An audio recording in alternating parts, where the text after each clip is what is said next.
Halo teman-teman generasi muda penerus bangsa. Hari ini kita akan memulai pembelajaran yang menarik tentang teks berita. Mengapa sih kita harus mempelajari ini?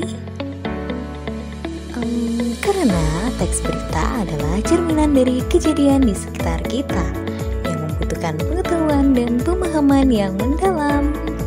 Dalam kurikulum Merdeka, kompetensi dasar yang menjadi fokus kita pada pembelajaran teks berita kali ini adalah pemahaman dan analisis teks berita.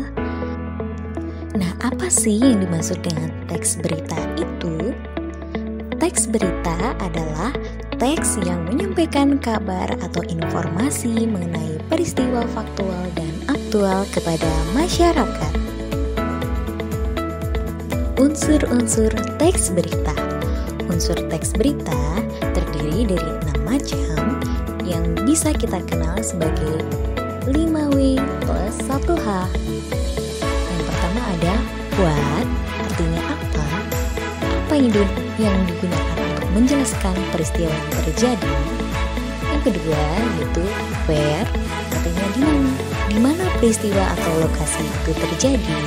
Yang ketiga ada when, artinya kapan peristiwa kejadian itu terjadi.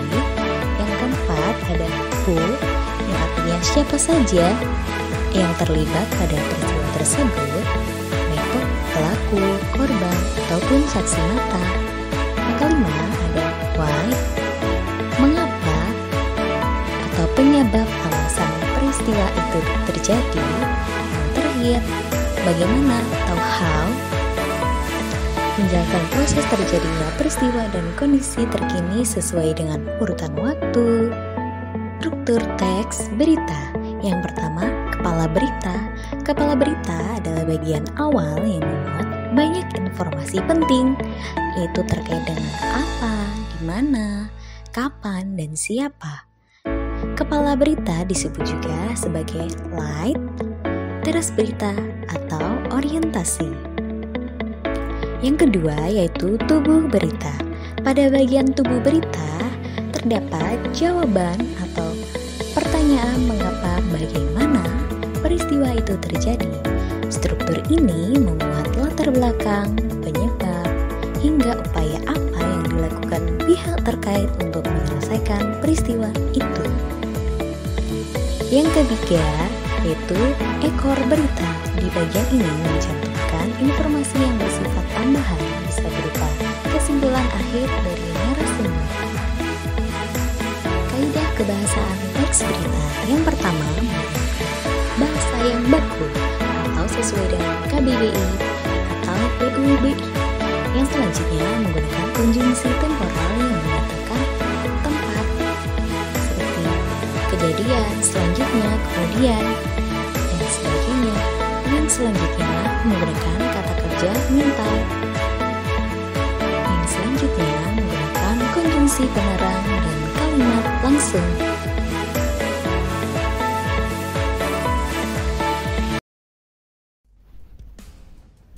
Menteri Koordinator Bidang Pembangunan Manusia dan Kebudayaan Muhadjir Effendi mengatakan pemerintah berupaya memperketat pengamanan jalur laut dengan meningkatkan patroli untuk mencegah kedatangan pengungsi Rohingya. Muhadjir menegaskan peningkatan patroli aparat di laut itu dilakukan untuk mencegah kedatangan para pengungsi Rohingya masuk ke wilayah Indonesia.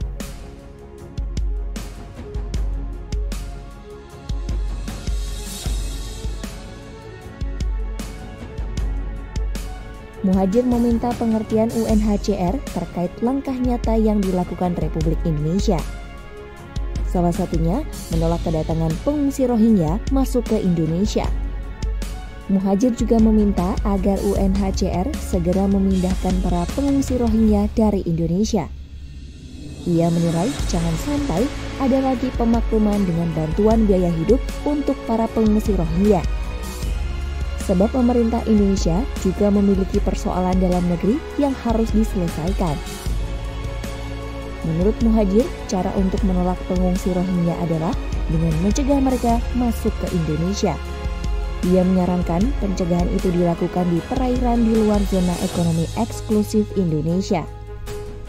Diketahui gelombang kedatangan pengungsi Rohingya ke Indonesia menuai polemik, keberadaan mereka di Aceh juga mendapatkan penolakan dari warga setempat. Sementara itu, UNHCR mencatat jumlah pengungsi Rohingya yang memasuki wilayah Aceh mencapai 1.608 jiwa.